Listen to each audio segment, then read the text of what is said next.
اعوذ باللہ من الشیطان الرجیم بسم اللہ الرحمن الرحیم۔ اللہ کی رسی کو سب کے سب مضبوطی سے پکڑ لو۔ مضمون نگار خالد محمود شرما، کینیڈا۔ قدیم سے سنت اللہ یہی ہے کہ خدا تعالی دو قدرتیں دکھلاتا ہے تا مخالفوں کی دو جھوٹی خوشیوں کو پامال کر کے دکھلا دے۔ قرآن کریم، احادیث اور مذہبی تاریخ سے معلوم ہوتا ہے کہ یوں تو انبیاء کی پیدائش اور وفات کے دن قوموں نے نہیں منائے، مگر جہاں تک بعد میں جاری ہونے والی رسموں اور عادات کا تعلق ہے، یہ دن ضرور منائے گئے ہیں اور آج بھی منائے جاتے ہیں۔ جماعت احمدیہ انبیاء کی پیدائش اور وصال کے دنوں کو ظاہری رسم و رواج کا شکار ہوئے بغیر ان مقدس ایام کو، جو دراصل شعائر اللہ ہیں، اس احترام سے مناتی ہے کہ اللہ کے ذکر کو بلند کرنے کے ساتھ ساتھ اس پیغام کو مد نظر رکھتی ہے جو پیغام لے کر یہ خدا کے مقرب اور برگزیدہ بندے اس دنیا میں آیا کرتے ہیں۔ 26 مئی کا دن حضرت اقدس مسیح موعود علیہ السلام کے وصال کا دن ہے۔ اس مناسبت سے قرآن کریم کی درج ذیل آیت میں جماعت احمدیہ کے لیے بہت اہم پیغامات ہیں۔ سورہ آل عمران کا اکثر حصہ آن حضرت صلی اللہ علیہ وسلم کی آخری عمر میں نازل ہوا ہے، جس سے اشارہ ملتا ہے کہ ان آیات کا تعلق آن حضرت صلی اللہ علیہ وسلم کی وفات قریب آنے سے تھا، اور آن حضرت صلی اللہ علیہ وسلم کے بعد جو ایک بڑا خلا پیدا ہونے کا خدشہ تھا، اس سے بچنے کے لیے مومنین کو ان آیات میں اہم نصائح کی گئی ہیں۔ اللہ تعالیٰ فرماتا ہے، یا ایہا الذین آمنوا اتقوا اللہ حق تقاتہ ولا تموتن الا وانتم مسلمون واعتصموا بحبل اللہ جميعا ولا تفرقوا واذکروا نعمت اللہ علیکم اذ کنتم اعداء فألف بین قلوبکم فاصبحتم بنعمتہ اخوانا وکنتم علی شفا حفرۃ من النار فانقذکم منها کذالک یبین اللہ لکم آیاتہ لعلکم تہتدون۔ آل عمران 103 104۔ اے لوگو جو ایمان لائے ہو، اللہ کا ایسا تقوی اختیار کرو جیسا اس کے تقوی کا حق ہے، اور ہرگز نہ مرو مگر اس حالت میں کہ تم پورے فرما بردار ہو، اور اللہ کی رسی کو سب کے سب مضبوطی سے پکڑ لو اور تفرقہ نہ کرو، اور اپنے اوپر اللہ کی نعمت کو یاد کرو جب تم ایک دوسرے کے دشمن تھے تو اس نے تمہارے دلوں کو آپس میں باندھ دیا، اور پھر اس کی نعمت سے تم بھائی بھائی ہو گئے، اور تم آگ کے گڑھے کے کنارے پر کھڑے تھے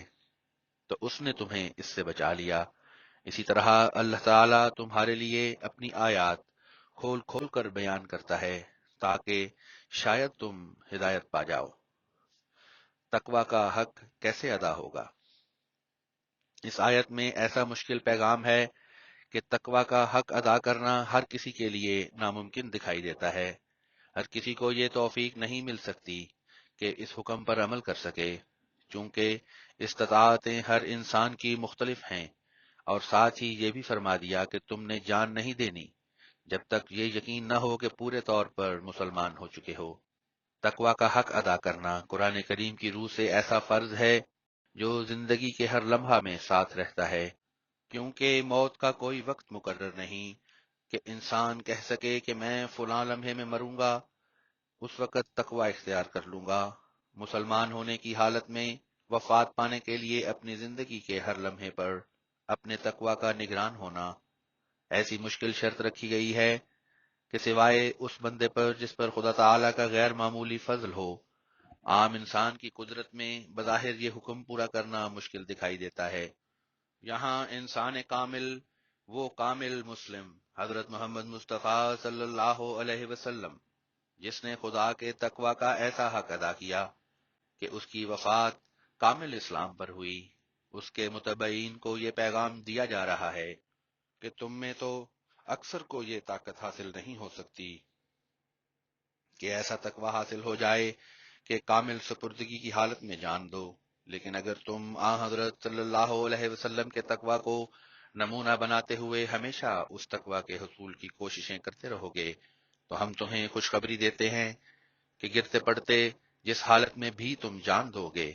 وہی حالت تمہاری کامل سپردگی کی ہوگی اور تمہارا شمار خدا کے مطیع اور فرما بردار بندوں میں ہوگا۔ اگلی آیت میں اس مشکل کا ایک اور حل بھی ہمیں سمجھا دیا جس پر عمل کر کے ہم کمزور بندوں پر بھی تقوی کی حالت میں جان دینا آسان بنا دیا۔ وہ یہ ہے کہ سب مل کر خدا کی رسی کو مضبوطی سے تھام لو اور آپس میں تفرقہ نہ کرو، پھٹ نہ جاؤ، ایک دوسرے کے ساتھ رہو اور اپنی جمعیت کو منتشر نہ ہونے دو۔ تم اگر اس بات پر قائم ہو جاؤ تو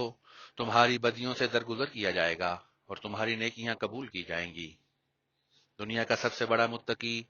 جو تقوی میں کمال درجہ کو پہنچا ہوا تھا، یعنی حضرت محمد مصطفیٰ صلی اللہ علیہ وسلم، وہ کامل اسلام کی حالت میں خدا کے حضور حاضر ہونے والا ہے۔ تم اگر افتراق سے بچنا چاہتے ہو، اگر چاہتے ہو کہ اس سے جدائی کے بعد وہ بلائیں تمہیں گھیر نہ لیں جو عموماً ایسے نازک دور میں قوموں کو گھیر لیا کرتی ہیں، تو ویسے ہی تقوی کے رنگ اختیار کرنے کی کوشش کرو اور اس کے بعد اس کے نظام کی رسی کو اور وہ قدرت ثانیہ جو اس کے بعد آنے والی ہے اس کی رسی کو مضبوطی سے پکڑ لو۔ تقوی پر مرنے کا بھی یہی طریقہ ہے۔ اللہ کی رسی کیا ہے؟ یہی وہ رسی ہے جس کو پکڑ کر صحابہ رضی اللہ عنہم ایک لڑی میں پروئے گئے، گویا یکجان دو قالب۔ ہم حضرت صلی اللہ علیہ وسلم کی بعثت سے قبل کے واقعات تاریخ میں پڑھتے ہیں اور پھر آپ صلی اللہ علیہ وسلم کی بعثت کے بعد کے حالات بھی ہمارے سامنے ہیں کہ کس طرح محبتیں بڑھیں اور ایک دوسرے سے کس طرح اخوت کا رشتہ قائم ہوا، کس طرح ایک دوسرے کے بھائی بھائی بنے، اور یہ صرف اس لیے تھا کہ ان صحابہ رضی اللہ عنہم نے اللہ کی رسی کو پہچانا اور اسے مضبوطی سے پکڑا۔ حضور انور ایدہ اللہ تعالی بنصرہ العزیز اس رسی کی وضاحت کرتے ہوئے فرماتے ہیں، ہم سب جانتے ہیں کہ وہ رسی کون سی تھی یا کون سی ہے جس کو پکڑ کر ان میں اتنی روحانی اور اخلاقی طاقت پیدا ہوئی، قربانی کا مادہ پیدا ہوا، قربانی کے اعلیٰ معیار قائم ہوئے، جس نے ان میں انقلابی تبدیلیاں پیدا کرتے ہوئے انہیں اس حد تک اعلیٰ قربانیاں کرنے کے قابل بنا دیا۔ وہ رسی تھی اللہ تعالیٰ کی آخری شرعی کتاب قرآن کریم، جو احکامات اور نصائح سے پر ہے، جس کے حکموں پر سچے دل سے عمل کرنے والا خدا تعالیٰ کا قرب پانے والا بن جاتا ہے۔ وہ رسی تھی نبی کریم صلی اللہ علیہ وسلم کی ذات کہ آپ صلی اللہ علیہ وسلم کے ہر حکم پر قربان ہونے کے لیے صحابہ رضی اللہ عنہم ہر وقت منتظر رہتے تھے۔ ان صحابہ رضی اللہ عنہم نے اپنی زندگی کا یہ مقصد بنا لیا تھا کہ اللہ اور اس کے رسول کے احکامات سے باہر نہیں نکلنا، اور پھر حضرت صلی اللہ علیہ وسلم کے بعد آپ صلی اللہ علیہ وسلم کے پہلے چار خلفاء جو خلفائے راشدین کہلاتے ہیں، ان کے توسط سے مسلمانوں نے اس رسی کو پکڑا جو اللہ کی رسی اور اس کی طرف لے جانے والی رسی تھی، اور جب تک مسلمانوں نے اس رسی کو پکڑے رکھا وہ صحیح راستے پر چلتے رہے، اور جب فتنہ پردازوں نے ان میں پھوٹ ڈال دی اور انہوں نے فتنہ پردازوں کی باتوں میں آ کر اس رسی کو کاٹنے کی کوشش کی تو ان کی طاقت جاتی رہی۔ مسلمانوں کو وقتاً فوقتاً مختلف جگہوں میں اس کے بعد کامیابیاں تو ملتی رہیں، لیکن اجتماعی قوت اور رعب جو تھا وہ جاتا رہا۔ وہ قوت جو تھی وہ پارا پارا ہو گئی، آپس میں بھی لڑائیاں ہوئیں، ایک مسلمان دوسرے مسلمان کے ہاتھوں قتل ہوا، اور یہ سب کچھ اس لیے ہوا کہ انہوں نے اللہ تعالیٰ کی اس نعمت کا انکار کیا تھا۔ خطبہ جمعہ 26 اگست 2005۔ پھر حضور انور احباب جماعت کو نصیحت کرتے ہوئے فرماتے ہیں، بہرحال واضح ہو کہ اب اللہ کی رسی حضرت مسیح موعود علیہ الصلوۃ والسلام کا وجود ہی ہے، آپ علیہ السلام کی تعلیم پر عمل کرنا ہے، اور پھر خلافت سے چمٹے رہنا بھی تمہیں مضبوط کرتا چلا جائے گا۔ خلافت تمہاری اکائی ہوگی اور خلافت تمہاری مضبوطی ہوگی۔ خلافت تمہیں حضرت مسیح موعود علیہ الصلوۃ والسلام اور حضرت صلی اللہ علیہ وسلم کے واسطے سے اللہ تعالیٰ سے جوڑنے والی ہوگی۔ بس اس رسی کو بھی مضبوطی سے پکڑے رکھو، ورنہ جو نہیں پکڑے گا وہ بکھر جائے گا، نہ صرف خود برباد ہوگا بلکہ اپنی نسلوں کی بربادی کے سامان بھی کر رہا ہوگا۔ اس لیے ہر وہ آدمی جس کا اس کے خلاف نظریہ ہے وہ ہوش کرے۔ اس رسی کو پکڑنا کس طرح ہوگا؟ یہ صرف بیعت کر کے حضرت مسیح موعود علیہ الصلوۃ والسلام کو مان لینے سے ہی نہیں ہوگا، بلکہ ان شرائط بیت پر عمل کرنا بھی ضروری ہے جو آپ علیہ السلام نے مقرر فرمائی ہیں۔ دیکھیں کتنی کڑی شرائط ہیں، بعض عمل کرنے والوں کو بڑی بڑی لگتی ہیں، لیکن کس درد سے حضرت مسیح موعود علیہ الصلوۃ والسلام نے ہمیں اس طرف توجہ دلائی ہے، کس طرح ایک ایک بات کو لے کر ہمیں سمجھایا ہے کہ میری بیعت میں آنے کے بعد کس طرح تمہیں اپنے اندر تبدیلیاں پیدا کرنی ہوں گی، عبادات اور توحید کے قیام سے لے کر چھوٹی سے چھوٹی نیکیاں اختیار کرنے، تقوی کی باریک راہوں پر چلنے اور اپنے بھائیوں کے حقوق ادا کرنے کی طرف ہمیں توجہ دلائی، تاکہ اللہ کے احکامات کی رسی کو تھام کر ہم اللہ تعالیٰ تک پہنچ سکیں،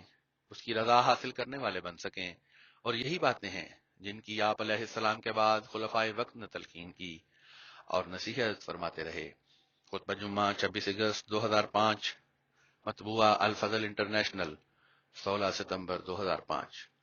حبل اللہ کو تھامنے والے وہ تھے جنہوں نے حضرت محمد مصطفیٰ صلی اللہ علیہ وسلم کا ہاتھ تھاما، اور پھر وہ ہاتھ کاٹے تو گئے لیکن الگ نہیں ہوئے، جس کی وضاحت قرآن کریم میں اس طرح ملتی ہے: فَقَدِ اسْتَمْسَكَ بِالْعُرْوَةِ الْوُثْقَىٰ لَا انفصام لَهَا، البقرہ 257۔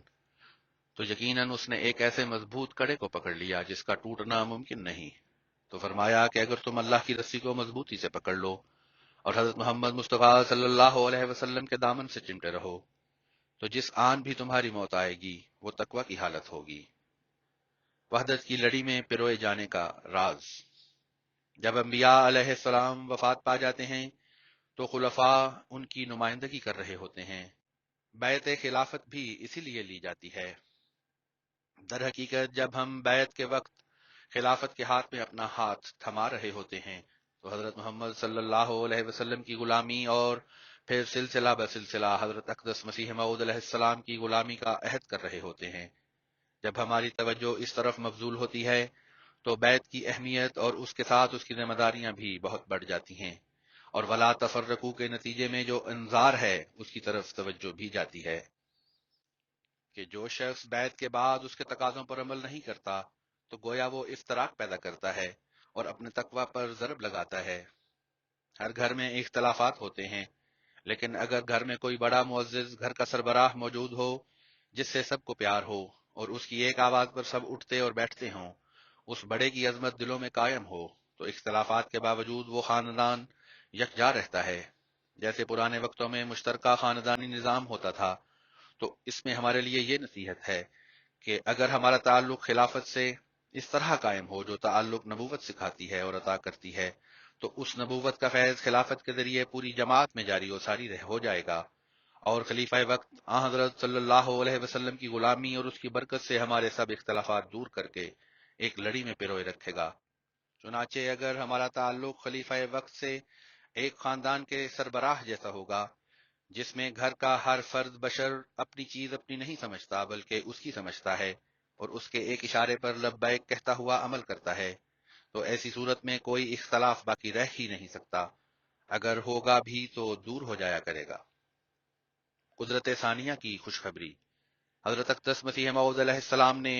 ہمیں یہ خوشخبری دی ہے کہ یہ رسی اب قیامت تک دراز کر دی گئی ہے، اور اس قدرت ثانیہ کے ساتھ اگر ہم چمٹے رہے تو ہم ہمیشہ وحدت کی لڑی میں پروئے رہیں گے، اور اس کا فیض ہماری نسلوں میں منتقل ہوتا رہے گا انشاءاللہ۔ حضرت اقدس مسیح موعود علیہ السلام فرماتے ہیں: سو اے عزیزو، جبکہ قدیم سے سنت اللہ یہی ہے کہ خدا تعالیٰ دو قدرتیں دکھلاتا ہے، تا مخالفوں کی دو جھوٹی خوشیوں کو پامال کر کے دکھلا دے، سو اب ممکن نہیں ہے کہ خدا تعالیٰ اپنی قدیم سنت کو ترک کر دے وے، اس لیے تم میری اس بات سے جو میں نے تمہارے پاس بیان کی غمگین مت ہو اور تمہارے دل پریشان نہ ہو جائیں، کیونکہ تمہارے لیے دوسری قدرت کا بھی دیکھنا ضروری ہے، اور اس کا آنا تمہارے لیے بہتر ہے کیونکہ وہ دائمی ہے جس کا سلسلہ قیامت تک منقطع نہیں ہوگا۔ الوصیت، روحانی خزائن، جلد 20، صفحہ 305-306۔ بس قدرت ثانیہ خدا کی طرف سے ایک بڑا انعام ہے جس کا مقصد جماعت کو متحد کرنا اور تفرقہ سے محفوظ رکھنا ہے۔ یہ وہ لڑی ہے جس میں جماعت موتیوں کی مانند پروئی ہوئی ہے، اور آج کے دن ہم خلافت کے ساتھ اپنے اس عہد کو دہرائیں کہ یہ قدرت جو جماعت احمدیہ کے ساتھ ہمیشہ رہے گی، ہم بھی اس قدرت کے ساتھ ہمیشہ رہیں اور کبھی اس سے بے وفائی نہ کریں۔ اللہ کرے ایسا ہی ہو، آمین۔